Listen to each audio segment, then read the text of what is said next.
الرحيم الحمد لله رب العالمين الرحمن الرحيم مالك يوم الدين إياك نعبد وإياك نستعين اهدنا الصراط المستقيم صراط الذين أنعمت عليهم غير المغضوب عليهم ولا الضالين آمين. ثم الفاتحة إلى أرواح آبائنا وأمهاتنا وأجدادنا وجداتنا وعمامنا وعماتنا وأخواننا وخالاتنا ومشايخنا في الدين ولجميع المسلمين والمسلمات والمؤمنين والمؤمنات خصوصا الأرواح الواقفين والمنفقين والمؤسسين والمعلمين لهذا المعهد خصوصا روحك يجعل من الشريف الحاج محمد وإلى روح حاج شعران بن حاج عبد السلام وإلى روح Ibu Haji Asya binti Tris وإلى روح Ibu Hamsan binti Ahmad وإلى روح Ibu Haji Masudiyah binti Saman شيء لله لهم الفاتحة. أعوذ بالله من الشيطان الرجيم بسم الله الرحمن الرحيم الحمد لله رب العالمين الرحمن الرحيم مالك يوم الدين إياك نعبد وإياك نستعين اهدنا الصراط المستقيم صراط الذين أنعمت عليهم غير المغضوب عليهم ولا الضالين آمين. يا رب بالمصطفى بلغ مقاصدنا واغفر لنا ما مضى يا واسع الكرم. بلغ مقاصدنا واغفر لنا ما مضى يا واسع الكرم. يا أكرم الخلق ما لمن ألوذ به سواك عند حلول الحادث العممي.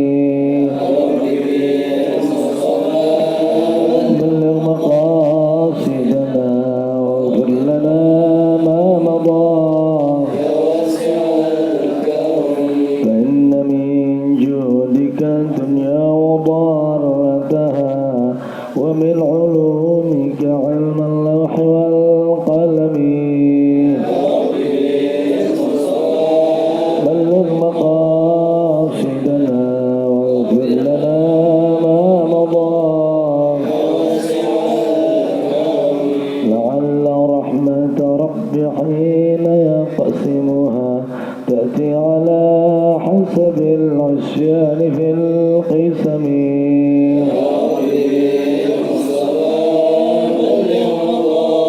زيدنا واغفر لنا ما مضى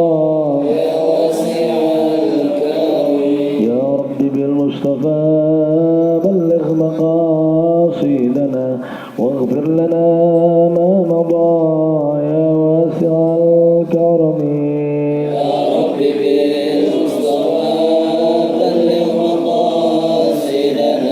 واغفر لنا ما مضى يا واسع الكرم.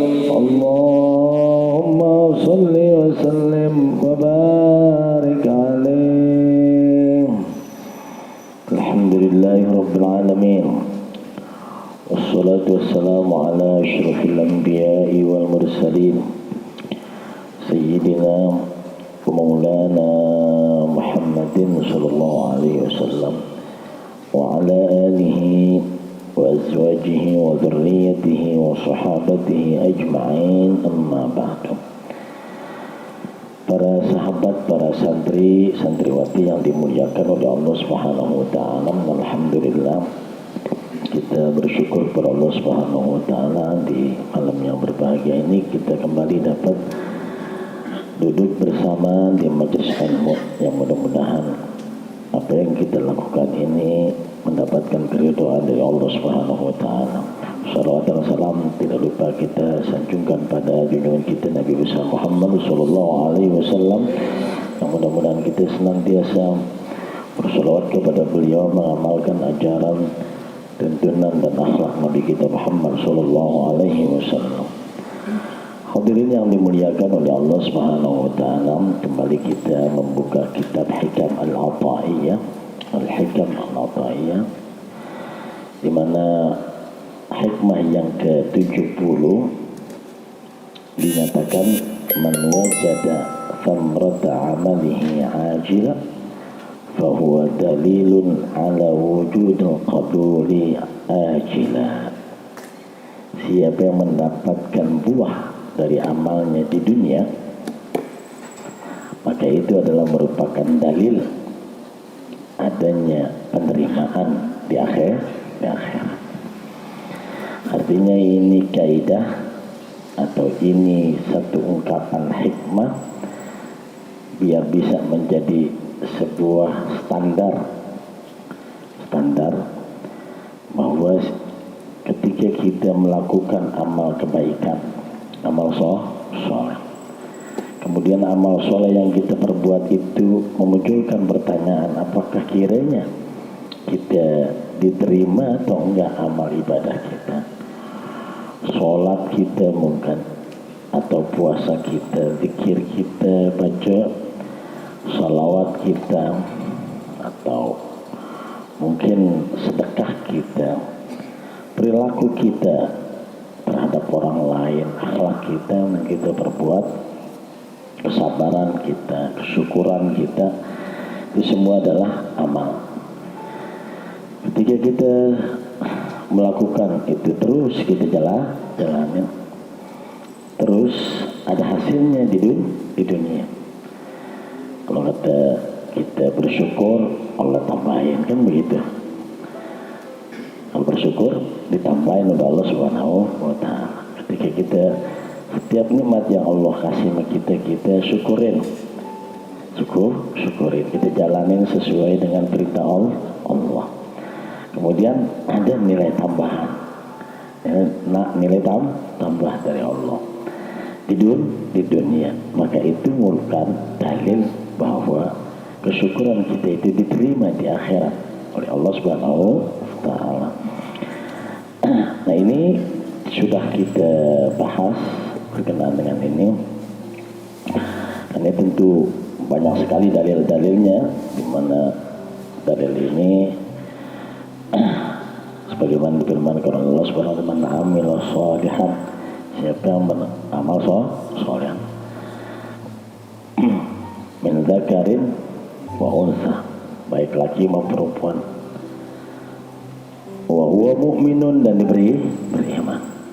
Dari ketika dia melakukan perbuatan itu karena keimanannya kepada Allah, karena Allah suruh bantuin orang, terus dia dapetin, dia banyak dibantuin orang di dunia, maka itu pertanda bahwa apa yang dikerjakan terhadap orang lain itu diterima oleh Allah Subhanahu wa Ta'ala di akhirat.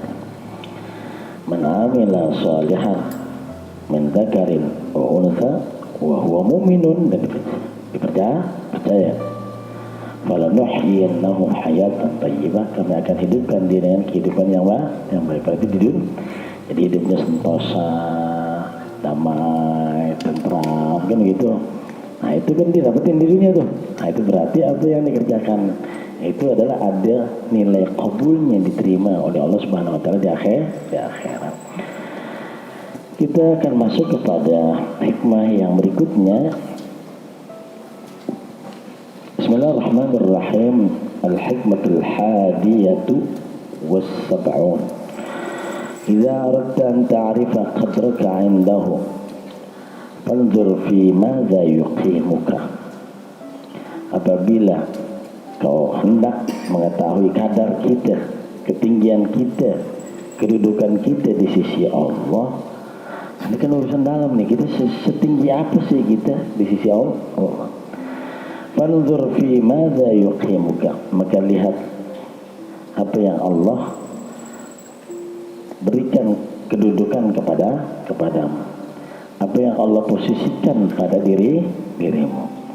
Jadi kalau kita melihat sebenarnya kita ini kadar kita di sisi Allah seperti apa sih, setinggi apa, maka ini dasarnya adalah hadis Nabi kita Muhammad sallallahu alaihi wasallam yang diriwayatkan oleh Darqutni Wal Hakim dari hadis Anas bin Malik anna Rasulullah sallallahu alaihi wasallam qala man arada an ya'lama ma lahu 'inda Allah falyanzur ma lillahi 'indahu. Siapa yang ingin mengetahui apa kedudukannya di sisi Allah, maka dia hendaknya melihat apa kedudukan Allah di sisinya. Kita ingin lihat kedudukan kita di sisi Allah, maka kita harus lihat kedudukan Allah di sisi kita, dalam diri kita. Apakah Allah cinta kepada kita atau tidak? Nah, ini dilihat dari mana, apakah kita cinta kepada Allah atau tidak. Kalau kita benar-benar ta'zim, mengagungkan Allah, mencintai Allah, membesarkan Allah Subhanahu wa taala, itu pertanda Allah cinta kepada kita. Jadi kalau kita mau lihat sebesar apa cinta Allah kepada kita, sebesar cinta kita kepada Allah Subhanahu wa taala. Tu idza aradta an ta'rifa qadraka 'indahu, jika kau ingin mengetahui kadar dirimu di sisi Allah Subhanahu wa taala, fanzur, maka lihat fima za yuqimuka. Dalam ungkapan Nabi man arada ay ya'lama ma lahu 'indallah, siapa yang ingin tahu kedudukannya di sisi Allah, falyanzur ma lillahi 'indahu, maka hendaklah dia melihat kedudukan Allah di sisinya. Hadis ini memang dinyatakan hadisnya lemah, baik, namun dia dikuatkan dengan jalur-jalur yang lainnya, dengan syawahid yang lain. Kesimpulan dari hadis lemah ini adalah bahwa hadis ini tsabitun wa sahihun. Hadis tsabit dan sahih. Maka dari sini kita bisa menjelaskan bahwa kadar timbangan al-mizan alladhi yubayyinu maqamak atau qadraka ala haddi ta'bir Ibn Athaillah inda Allah azza wa jalla. Jadi apa mi'yarnya, timbangan untuk mengetahui, menjelaskan kedudukan engkau di sisi Allah Subhanahu wa taala. Mizannya adalah huwal hal allati tusri fi masyairika wa tuhaimin ala qalbik. Itu adalah kondisi yang mengalir di dalam perasaan kita dan yang menguasai hati kita. Tsummal waqi' alladhi tanqadu ilaihi bisuluki, kemudian baru realitanya, di mana perilaku kita itu menuntut.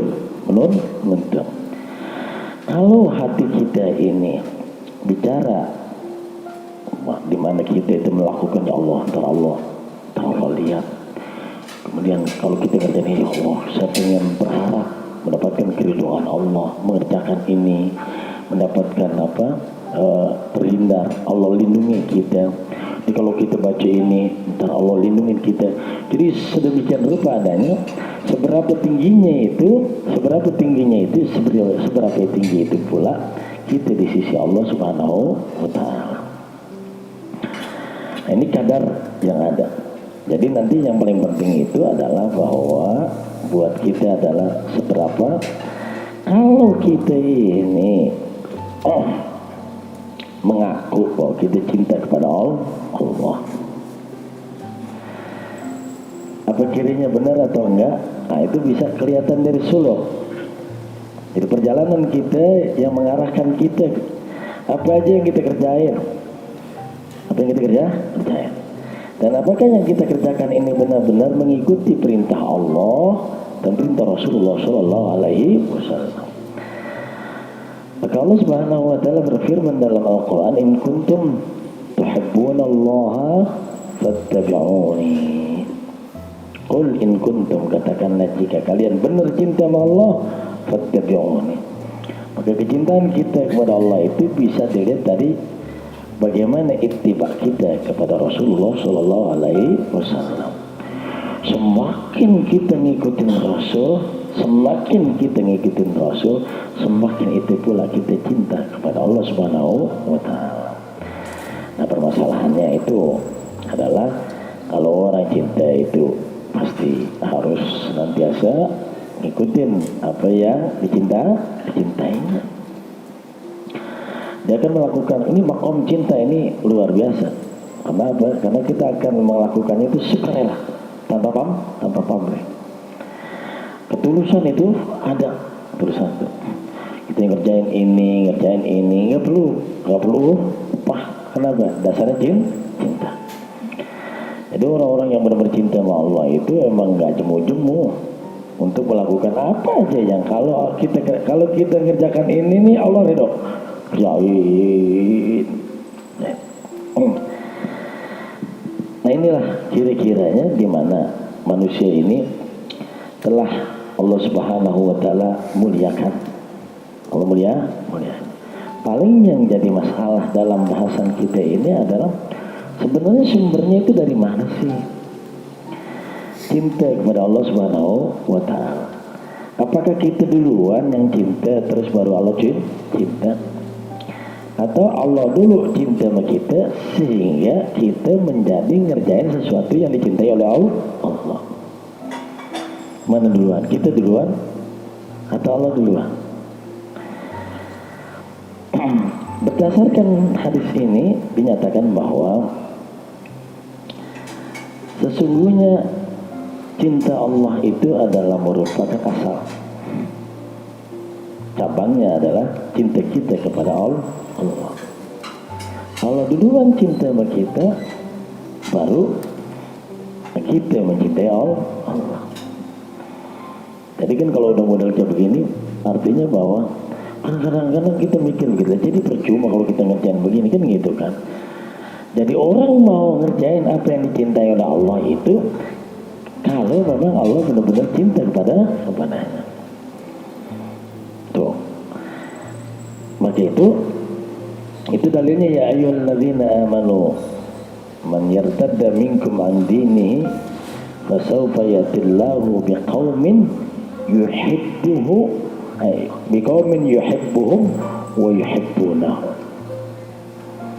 Yuhibbuhum wa yuhibbunahu. Jadi kalau ada orang, wahai orang beriman, siapa di antara kalian yang murtad keluar dari agama Allah, enggak ada masalah itu. Kenapa? Fasawfa yatillah, maka Allah akan datang nanti kaum yang mana? Kaum yang yuhibbuhum, Allah cinta kepada mereka, wa yuhibbunahu, dan mereka akan cinta kepada Allah. Berarti asalnya adalah Allah cinta dulu kepada mereka, baru kemudian mereka jadi cinta kepada Allah. Kalau udah cinta, apa aja yang dikerjain tuh, apa yang dikerjain. Nah ini berkenaan dengan ini tentu saya katakan bahwa ini biar jangan terbalik nantinya pada posisinya, dan terbalik bahwa kadar kan kita cuma satu, bahwa kita pengen tahu kadar kita di sisi Allah seberapa tinggi. Lihat aja di mana Allah menegakkan kita. Apakah kita termasuk orang yang cinta kepada Allah atau tidak? Tuh. Jadi ini standarnya adalah Allah cinta kepada kita. Kita cinta kepada Allah. Seberapa besar cinta Allah kepada kita? Lihat sebesar apa kecintaan kita kepada Allah Subhanahu wa taala. Ya pantas kalau ini yang perlu dilihat adalah apa yang ada dalam diri kita. Segitulah kira-kira cintanya Allah kepada kita. Ini sebuah kaidah. Hadza dalilun, ini dalil di mana anna fin nasi man ahabbahumullah fakarramahum wa na'amahum. Ada orang yang dicintai oleh Allah Subhanahu wa taala, maka Allah muliakan mereka, Allah kasih nikmat mereka. Walakinnahum lam yastahilu hubbahu wa ikramahu bima fa'aluhu fi haqqi anfusihim min at-tughyan bi ni'matihi wa imtita'i sahwatil istikbar bi madahiri fadlihi fasalabahumullahu tilkal makramatul mahabbah allati syarrafahum biha. Jadi ada orang nih dicintai oleh Allah. Karena dicintai oleh Allah, kemudian Allah muliain. Dimuliain, Allah kasih nih, hidupnya enak. Nih, nikmat. Ini nggak mesti banyak duitnya, tapi enak aja, sentosa, damai, tentram. No, lama mau dikasih nikmat, maksudnya kasih nikmat mulai duit. Rumahnya gede, tanahnya nggak mesti begitu, tidak mesti begitu. Walakinnahum lam yastahilu hubbahum. Tetapi mereka itu tidak berhak untuk mendapatkan cintanya Allah Subhanahu wa taala dan kemuliaannya. Bima fa'aluhu fi haqqi anfusihim min at-tughyan. Kalau mereka itu dengan duit, harta ataupun kenikmatan yang Allah kasih, dia pakai itu buat berpoya-poya dan melampaui batas. Kadang dengan kemuliaan yang Allah kasih itu, kadang dia jadi sombong. Akhirnya ditarik makramahnya, makramatul mahabbah yang telah dimuliakan Allah, ditarik oleh Allah Subhanahu wa taala. Nah ini tentu, maka keluarnya adalah ya ayyuhalladzina amanu, wahai orang beriman. Kan udah beriman tuh, ada man yartadda minkum an dinihi, murtad. Berarti tadinya udah dimuliain oleh Allah Subhanahu wa taala, kemudian mungkin karena kaya akhirnya dia melampaui batas dan seterusnya, akhirnya dia murtad. Hanya antara nantinya Allah akan datengin orang yang Allah cintai dan mereka cinta kepada Allah Subhanahu wa taala. Tentu ini hal yang susah kita bayangin karena dia sesuatu hal yang sifatnya teoritis gitu. Maka perlu dibakukan itu dalam bentuk siapa sih orang yang dicintai Allah dan Rasulnya. Nah, ini sebuah cerita, mungkin sering saya ceritakan, itu ketika satu hari Nabi kata, besok saya akan menyerahkan bendera kepada seseorang yang Allah cinta kepadanya, Rasul cinta kepadanya, dan dia juga cinta kepada Allah dan Rasulnya. Semua ngelihat itu bukan bicara masalah bendera, tetapi orang ini adalah cinta kepada Allah dan Rasulnya. Allah dan Rasulnya cinta kepada masanya. Semua itu siapa? Besok pagi mereka udah siap-siap. Sampai barangkali Bang Umar bin Khattab kagak pernah itu dalam posisi kelihatannya agak sombong, karena di badannya gede, dia berharap yang ditunjuk itu adalah Umar bin Khattab. Kemudian lantas yang kagak ada dicari. Aina Ali? Ali mana? Ali sakit ya Rasulullah. Hah? Sakit apa? Sakit mata. Panggil suruh Umar. Udah dan menabi bayar langsung. Nah, yang nggak pernah sakit, kasih bendera.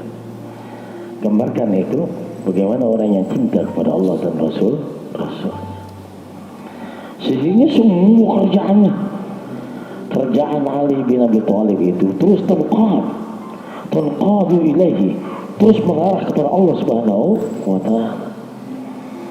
Kalau boleh dibilang itu modelnya, matanya buat Allah, kupingnya buat Allah, tangannya buat Allah, kakinya buat Allah, waktunya buat Allah. Itu Ali bin Abi Thalib. Kalau mau disipatin itu bagaimana Ali bin Abi Thalib itu luar biasa. Ini mah sampai kalau orang bilang itu ini Nabi ini, kalau orang Syiah itu bilang begitu. Karena memang hebatnya Ali bin Abi Thalib.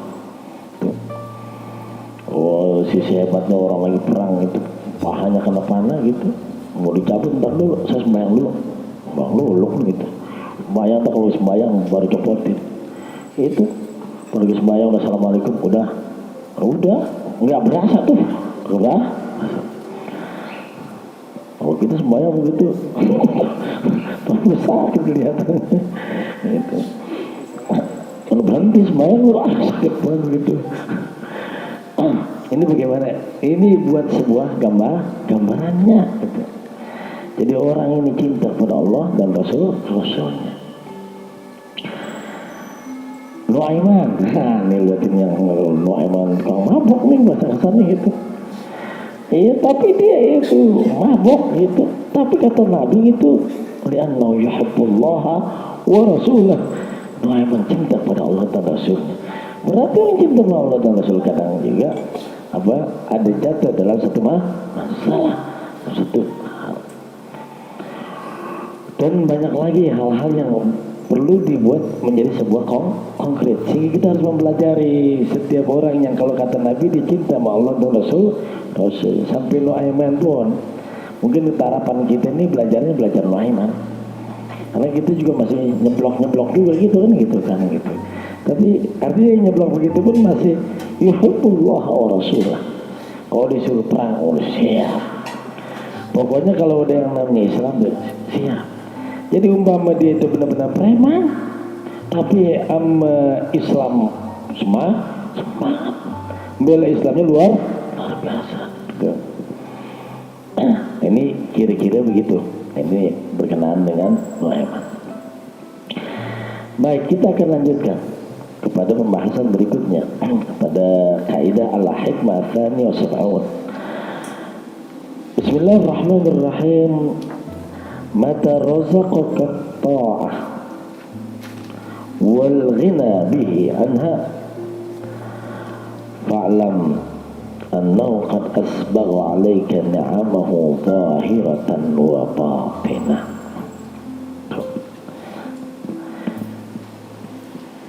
Mata, bila mana Allah telah memberikan rezeki kepadamu ketaatan, wal ghina anha, dan enggak terlepas dari kita. Kadang-kadang gitu misalnya sebutlah rajin sholat duha, seakan itu tidak terputus dari kita.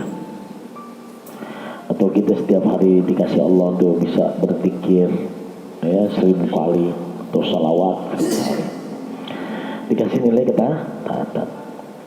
Ada orang yang juga setiap kali sholat berjamaah zuhur, asar, maghrib, isya, dikasih tuh ringan, razaqaka qatah, sama Allah kasih situ. Wal ghina biha, kita nggak terlepas dari itu. Ingat, rizki, ketaatan itu rizki. Ini harus ini kalau kita rezeki kan maunya sesuatu yang berwujud, duit ya nggak ini. Rezeki itu luas. Nah ini bila mana Allah memberikan kamu rezeki ketaatan, sehingga ketaatan itu nggak terlepas dari kita. Fa'lam, ketahuilah annahu qad asbagha 'alaika ni'amahu zahiratan wa batinah. Ketahuilah ilmu nih. Berarti itu kita tanaman ini pasti nih, karena ilmu. Allah telah melimpahkan kepadamu nikmat-nikmatnya yang zahir dan batin.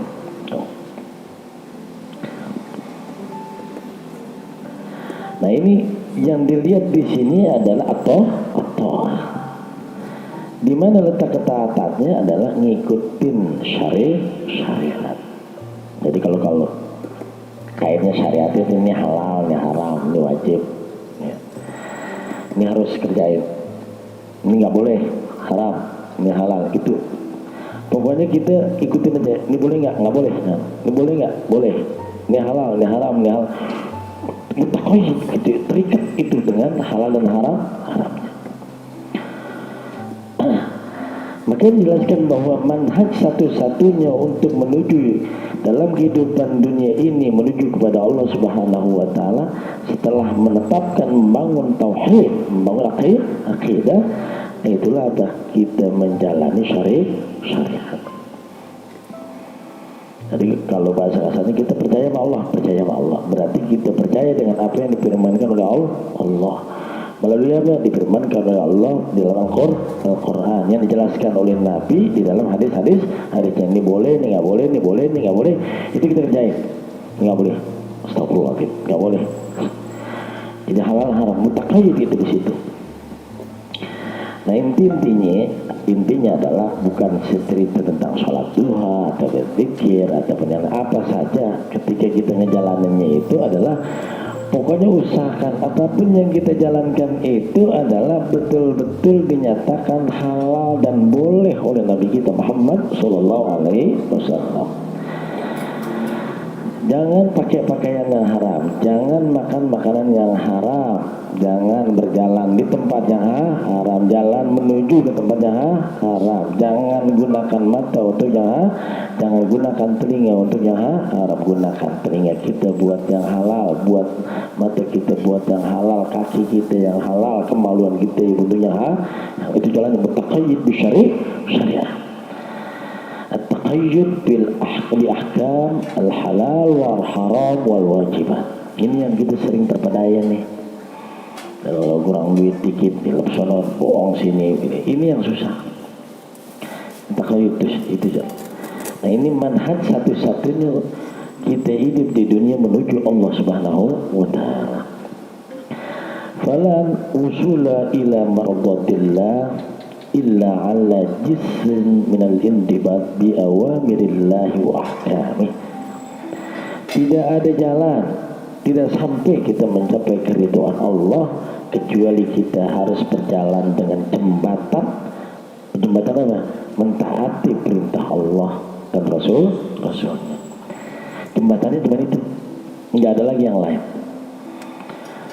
Nah, tentu setelah kita beriman kepada Allah, artinya sholat yang kita kerjain, puasa yang kita jual, sedekah yang kita jalankan, kata-kata yang kita ucapkan, dan semuanya itu intibat biawamirillah, dengan perintah-perintah Allah. Maka apabila Allah kasih taufik kepada seorang hamba untuk menjalankan ketaatan, alhamdulillah, sholat kita rajin kerjain. Takut kita nggak kerjain sholat, puasa kita kerjain Allah. Takut kita kalau puasa. Bahkan kadang-kadang kita takut, ya Allah, apa sholat kita diterima, atau puasa kita diterima atau tidak. Maka itu semua itu kemudian kita dikasih taufik oleh Allah Subhanahu wa taala. Apa? Ngejalanin ilmu, ngejalanin tabaqqa ma taqtadi bi syariatullah, itu yang dihukumkan oleh syariat Allah Subhanahu wa taala yang ada dalam Quran dan Sunnah. Kemudian fal matlub minhu, ketika jalanin syariat itu, ingat, sholat, puasa yang kita jalanin sesuai dengan syariat, sedekah sesuai dengan syariat, berkata-kata sesuai dengan syariat, berjalan sesuai dengan syariat, berpakaian sesuai dengan syariat, bergaya sesuai dengan syariat, semua itu. Tapi ingat, ini syaratnya, gantungkan hati kita itu hanya untuk mencari ampunan dari Allah Subhanahu wa taala. Wal matlub, yang dituntut adalah indaidin alla yu'alliqa amalahu, jangan digantungkan cita-citanya dengan ibadahnya itu illa bimaghfiratillahi wa 'afwihi, kecuali dengan ampunan dan maafnya Allah Subhanahu wa taala. Wiridan nih biar kaya, ada yang begitu nggak? Baca ini nih supaya lo kerjain ini supaya ini kan kalimatnya begitu ya. Apabila seorang diberikan taufik untuk ibadah, untuk taat, dikasih taufik untuk menerapkan apa yang ada dalam syariat Allah, dalam Quran dan Sunnah Nabi kita Muhammad SAW, maka yang dituntut dari dia ini ilmunya. Makanya kita udah harus rubah, semuanya harus dirubah. Apapun yang kita kerjakan itu harapannya Allah ampunin dosa kita, Allah maafin kesalahan kita. Apa itu terlalu berlebihan? Apa kita merasa kita nggak pernah salah? Apa kita merasa kita nggak punya dosa? Kita punya dosa yang banyak, kita punya kesalahan yang banyak. Itu yang sangat-sangat kita harapkan. Maka hal yang demikian ini tentu akan memunculkan masalah iskal di dalam pikiran kita berkenaan dengan ini semuanya. Dan kita di dalam ibadah itu, di dalam ibadah kepada Allah Subhanahu wa taala, itu pasti ada niatan-niatan. Siapa orang yang pergi menuju Allah Subhanahu wa taala tanpa mendirikan ketaatannya itu ada timbangannya, waznan au ayyaliku bi'alian fusim amalan, pasti dia punya harapan dari ibadah yang dikerjain itu. Maka ini didasarkan oleh dalil dari firman Allah Subhanahu wa taala, yakhafuna rabbahum min fawqihim wa yaf'aluna ma yu'marun. Takut kepada Allah Subhanahu wa taala. Kadang kita juga ngerjain sesuatu syariat, tetapi belum tentu ini memenuhi syarat. Kadang-kadang sholat kita ngablu. Ngablu nggak? Ngablu. Kita merasa salah nggak kalau sholat kita ngablu? Nah ini berkenaan dengan ini. Kalau kita kan kalau belajar yang penting udah sholat, sholat. Padahal sholat kita pikirin utang kita pikirin anak, pikirin bini, pikirin sono. Padahal kita sedang berhadapan dengan Allah. Apa kita nggak merasa diri kita salah? Makanya itu dikasih habis sholat astagfirullahaladzim. Rata-rata habis ibadah itu astagfirullahaladzim. Tuh, haji juga begitu. Tsumma fidu min haitsu afadhan nas wastaghfirullah. Habis di padang Arafah, orang yang di padang Arafah udah diampuni dosanya sama Allah. Maka apabila mereka bertolak sebagaimana bertolaknya manusia, wastaghfirullah, mintalah ampun kepada Allah. Kendati pun kita merasa bahwa apa yang kita kerjakan itu ada hasilnya di dunia, seperti apa yang dilakukan oleh Nabi kita Muhammad SAW dan para sahabat, sehingga apa yang mereka lakukan itu mendapatkan kemenangan dari Allah Subhanahu wa taala, menjalankan intan surullah yang surkum, untuk bela agama Allah, Allah akan menangkan kalian, Allah akan tolong kalian, akhirnya menang. Idza jaa nasrullahi wal fath wa ra'aitan nas yadkhuluna fi dinillahi afwaja. Tujuannya masukkan orang ke dalam Islam. Perang itu bukan tujuannya ghanimah. Tujuannya itu bukan buat bunuh atau nyakitin orang. Sebenarnya tujuannya adalah supaya orang masuk Islam. Makanya ujung wa ra'aitan nas yadkhuluna fi dinillahi afwaja. Jadi kalau gitu ini main gontok-gontokan, kelompok dengan kelompok, ujung-ujungnya dia lebih hebat, lebih besar, kiainya lebih, ulamanya lebih ininya lebih kan begitu kan, ujung-ujungnya berpecah belah. Kan kalau begini, ketika dia membela agama Allah, Allah berikan dia kemenangan. Maka apabila telah datang pertolongan Allah dan kemenangan, saja Rasulullah wa ra'aitan nasa, dari mana kemenangan itu? Manusia itu masuk Islam. Tiap hari kita baca orang sana murtad kan gitu kan. Apakah itu sebuah kemenangan? Nah, kita yang bermasuk gagah-gagahan dengan itu, apakah itu sebuah kemenangan? Kemenangan wa ra'aitan nasa yadkhuluna fi dinillahi afwaja, itu kelihatan tuh. Berarti idza ra'aita tuh samrata amalika, buahnya itu di mana? Di dunia ajilah itu ada, wa huwa dalilun ala wujudil qabuli, seperti diterima di akhirat itu. Tapi tetap juga Allah suruh istighfar. Fasabbih bihamdi rabbika wastaghfir innahu kana tawwaba. Karena walau bagaimanapun tetap kita ini adalah manusia yang penuh dengan kesalahan dan dosa. Maka ketika kita sedekah, ya Allah mudah-mudahan ini kita diampuni dosa kita oleh Allah Subhanahu wa taala. Kan tentu hal yang demikian ini kalau Allah ampuni itu berarti datang rahmat Allah. Namun kalau kita gantikan rahmat, iya sama juga. Karena apa? Rahmat Allah Subhanahu wa taala yang menyebabkan kita itu mendapatkan ampunan. Itu wa minha wa inni laghaffarun liman taba wa amana wa amila salihan tsumma ihtada.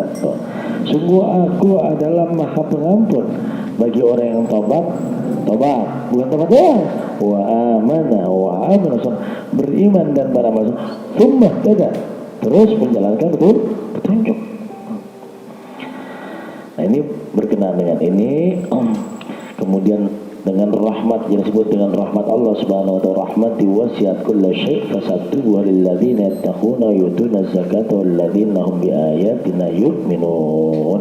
Kalau kita ini mendapatkan maghfirah dari Allah, berarti kita itu mendapatkan rahmat dari Allah Subhanahu wa taala.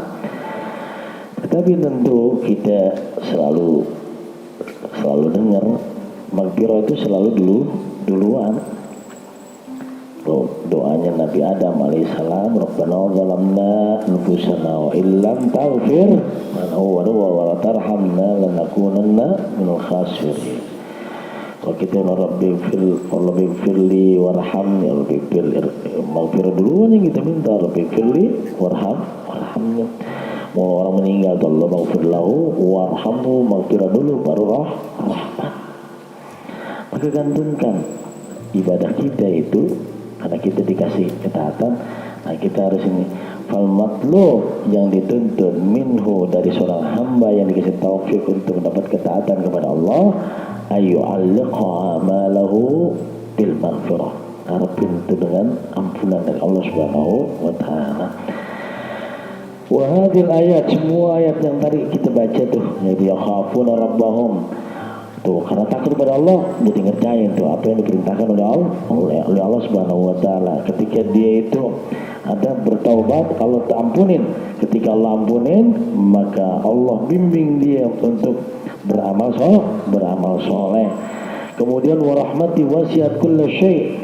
Ini semuanya menunjukkan satu hal, satu makna, annal muslim la yataharrar min ribqati at-taqsir fi haqqi maulah. Bahwa sesungguhnya seorang hamba nggak bakalan lolos daripada kelalaian. Berarti kita nggak pernah lepas daripada dosa, siapapun. Itu nggak ada dalam ikatan, nggak bakal lepas dari ikatan dia melalaikan haknya Allah Subhanahu wa taala.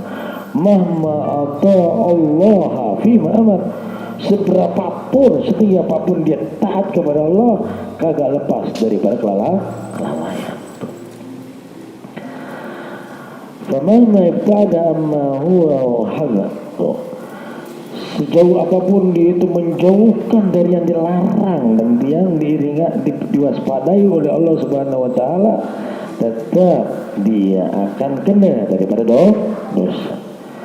Maka kita harus mentaklik dari semua taufik Allah untuk ibadah itu dengan apa maghfirah, mengharapkan ampunan dari Allah Subhanahu wa taala. Alim kita udah tahu bahwa Nabi maksum, anna Rasulullah sallallahu alaihi wasallam maksum min adz-dzunub, bersih dari dosa. Allati tastawjib istighfar. Nabi itu, ya kan? Nabi itu bersih dari dosa. Nah dosa itu yang mengharuskan kita jadi minta ampun. Nah Nabi kagak ada dosanya. Kenapa harus istighfar? Wa kana yuhammilu nafsahu min azaim at-ta'at wal qurbat ma la yastati'u an yatahammalu al-akharun. Walaupun Nabi itu sunyi dari dosa yang semestinya dia nggak perlu istighfar karena kagak ada dosanya, tapi dia membebani dirinya untuk melaksanakan ketaatan yang kadang orang lain nggak kuat kerjanya. Sholat memang bengkak, sholatnya malam, sholatnya bangun tidur, zikirnya setiap saat, itu nggak ada yang bisa tuh. Sampai Nabi katakan, wa inni lastu ka ahadin minkum, aku bukan seperti salah seorang di antara kalian. Nabi itu kuat puasa, nyambung bisa, nggak makan, kuat tuh Nabi itu. Sehingga sahabat melihat Nabi begitu, pada mengikuti Nabi kita Muhammad sallallahu alaihi wasallam. Laranglah Nabi sallallahu alaihi wasallam an shaumil wisal.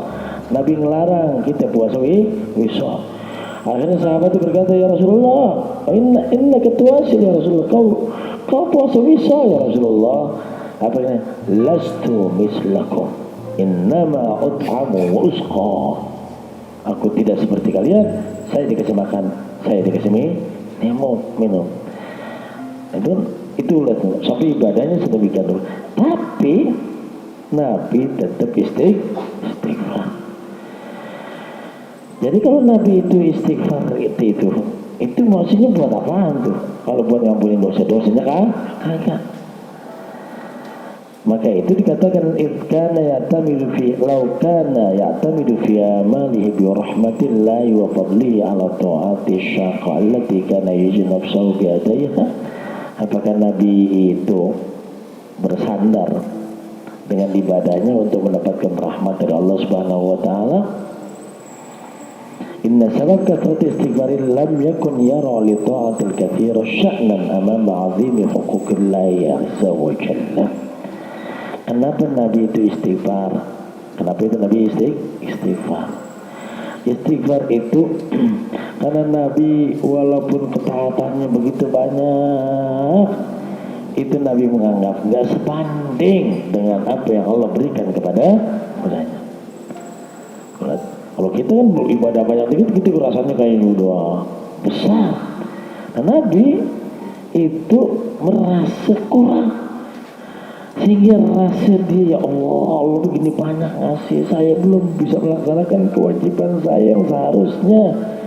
Maka karena melihat walaupun ibadahnya sedikit segitu besarnya, tapi tetap Nabi merasa bahwa apa yang Allah berikan kepadanya itu jauh lebih besar, anugerahnya lebih banyak, sehingga Nabi merasa belum memenuhi hak-hak Allah Subhanahu wa ta'ala. Kita diajarkan oleh Nabi, subhanaka ma'abadnaka haqqa ibadatik, maha suci engkau ya Allah, kami belum menyembah kepada engkau sebagaimana mana haknya kau disembah. Subhanaka masyakarnaka haqqa syukrika, maha suci engkau ya Allah, kami belum bersyukur kepada engkau sebagaimana haknya engkau untuk disyukuri. Nah, itu yang jadi pandangan Nabi kita Muhammad Sallallahu Alaihi Wasallam. Jadi ini barangkali yang kita bahas, yang paling pentingnya adalah di kaidahnya adalah merupakan sebuah kaidah yang besar atau hikmah yang besar, di mana kita pengen lihat kadar kita di sisi Allah Subhanahu Wa Taala itu sejauh mana, sejauh kadar kita terhadap Allah Subhanahu Wa Taala. Seberapa jauh Allah cinta kepada kita, sebesar cinta kita kepada Allah Subhanahu wa ta'ala. Nah, kemudian kalau kita ini dikasih oleh Allah Subhanahu wa ta'ala rezeki, ketaatan, sana ketaatan itu kayaknya nggak lepas dari kita, ketahuilah bahwa itu nikmat yang sangat besar. Allah telah limpahkan kepada kita nikmat zahir dan batin. Pahala, ingat itu. Cuman kadang-kadang kita jangan sampai kayak salah, bahkan begitu, karena dia udah rajin ibadah, menabi terus kayak gitu. Cuman karena dia lihat orang kayaknya duitnya banyak, enak ya kan begitu lah. Lama-lama nikmat ibadah itu seakan-akan bukan nikmat zahir batin. Itu nikmat zahir batin udah. Kalau kita dikasih duit itu kan baru zahir doang gitu. Kalau zahir batin itu kalau dikasih rezeki terus kita arahkan itu harta kita kepada jalan Allah. Buat ini, buat itu, pokoknya semua arah yang diperintahkan oleh Allah, bimarakallah, sesuai dengan Allah, perlihatkan kepada kita jalan-jalannya untuk kita keluarkan itu harta. Karena kalau udah begitu terus jalan. Kalau udah salah bah itu begitu, mungkin juga. Emang sholatnya itu mudah-mudahan aja gue sholat mulu, rezeki gue dikasih, lancar usaha. Emang kita kadang-kadang ibadah kita taliknya buat angan-angan yang itu, buat cita-cita yang itu. Ingat, jangan sampai kita menggantungkan harapan kita ketika kita diberikan rezeki, yaitu zahir batin, yaitu ibadah kepada Allah, kecuali kita talikan untuk bisa mendapatkan ampunan Allah Subhanahu wa ta'ala. Karena apa? Setinggi-tingginya orang taat, setinggi-tingginya orang menjauhkan larangan Allah, tetap dia itu masih banyak kekurangan di hadapan Allah dibandingkan dengan rahmat, nikmat yang Allah kasih kepada kita. Demikian, mudah-mudahan manfaat. Amin ya rabbal alamin. Ya Rabbana tarafna bi annana qatarafna wa annana asrafna ala ladha ashrafna batub taghfir li kulli hawba wastur lana al-awrati wa amin al-rawati waghfir li walidina rabbi wa mauludina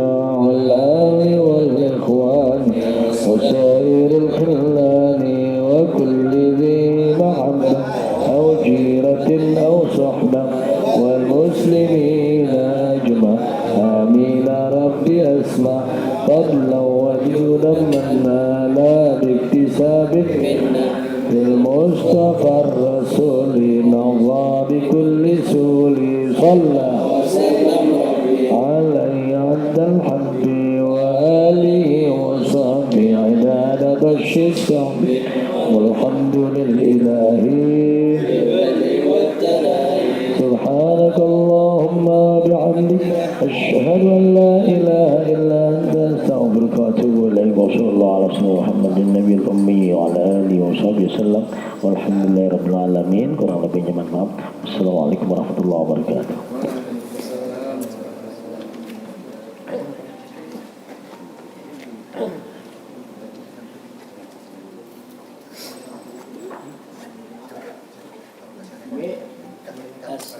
Waalaikumsalam.